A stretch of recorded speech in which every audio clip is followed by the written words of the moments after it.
ലോകം കണ്ട ഏറ്റവും വലിയ സൈനിക ശക്തി എന്ന അമേരിക്കയുടെ അഹങ്കാരം പേർഷ്യൻ കടലിടുക്കിലെ ഓളപ്പരപ്പുകളിൽ തട്ടിത്തകരുകയാണ്.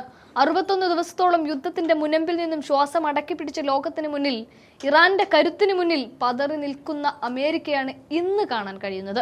ഇത് വെറും ഒരു സൈനിക പിന്മാറ്റമല്ല, മറിച്ച് ഇറാൻ ഒരുക്കിയ പ്രതിരോധ കോട്ടയ്ക്ക് മുന്നിൽ ഡൊണാൾഡ് ട്രംപും പെന്റഗണും നേരിടുന്ന വലിയൊരു പരാജയ ഭീതിയുടെ തുറന്നു പറച്ചിൽ കൂടിയാണ്. പശ്ചിമേഷ്യയുടെ മണ്ണിൽ അമേരിക്കൻ സാമ്രാജ്യത്വത്തിന്റെ അന്ത്യം കുറിക്കപ്പെടുമോ എന്ന ഭയം ഇന്ന് വാഷിംഗ്ടനെ വല്ലാതെ വേട്ടയാടുന്നുണ്ട്. ആഗോള സമ്പദ് വ്യവസ്ഥയുടെ നാഡീമിടിപ്പ് നിയന്ത്രിക്കുന്ന ഹോർമൂസ് കടലിടുക്ക് ഇറാൻ അടച്ചുപൂട്ടിയതോടെ അമേരിക്കയുടെ സകല കണക്കുകൂട്ടലും പാടെ തെറ്റുകയായിരുന്നു.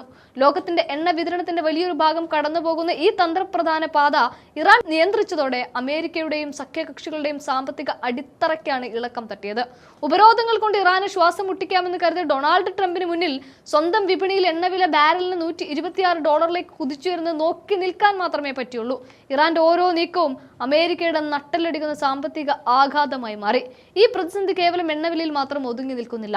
ഹോർമൂസ് കടലിടുക്കും ചെങ്കടലും സുരക്ഷിതമല്ലാതായതോടെ ആഗോള ഗതാഗത ഭൂപടം തന്നെ മാറിക്കഴിഞ്ഞു. സൂയസ് കനാൽ വഴിയുള്ള സുരക്ഷിത യാത്ര അസാധ്യമായതോടെ ഭീമൻ കപ്പലുകൾക്ക് ആഫ്രിക്കയുടെ തെക്കേ അറ്റത്തുള്ള ഗുഡ് ഹോപ്പ് മുനമ്പ് ചുറ്റി സഞ്ചരിക്കേണ്ടി വരുന്നുണ്ട്.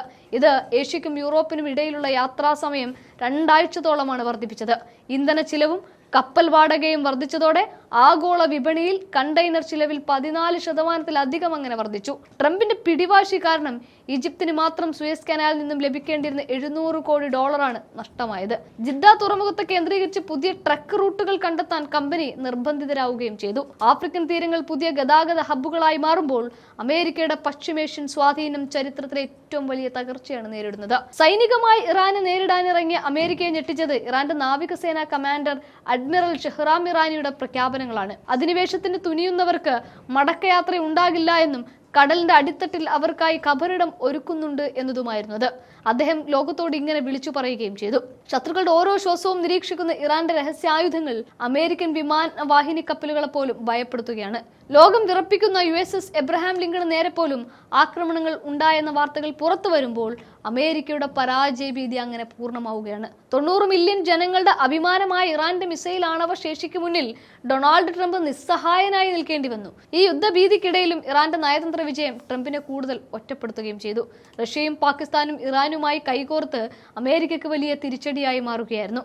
ഇറാന്റെ യുറേനിയം ശേഖരണത്തിന് വ്ളാഡിമിർ പുടിൻ സംരക്ഷണം വാഗ്ദാനം ചെയ്തതും പാകിസ്ഥാൻ ഇറാനു മുന്നിൽ പുതിയ വ്യാപാര പാതകൾ തുറന്നതും ട്രംപിന്റെ ഒറ്റപ്പെടുത്തൽ തന്ത്രങ്ങൾ പരാജയപ്പെട്ടതിന്റെ കൂടി തെളിവാണ്. അമേരിക്കയുടെ ഭീഷണികളെ പുച്ഛിച്ച് തള്ളിക്കൊണ്ട് ഇറാൻ കൂടുതൽ കരുത്താർജിക്കുന്നത് വൈറ്റ് ഹൗസിന് ചിന്തിക്കുന്നതിലും അപ്പുറത്തായിരുന്നു. 61 ദിവസത്തെ കടുത്ത വെല്ലുവിളികൾക്കും യുദ്ധകാഹളങ്ങൾക്കും ഒടുവിൽ ഞങ്ങൾ യുദ്ധത്തിന് ആഗ്രഹിക്കുന്നില്ല എന്ന നയതന്ത്ര ചുവടുമാറ്റത്തിലേക്ക് വരെ അമേരിക്ക എത്തിച്ചത് വെറുതെയൊന്നുമല്ല.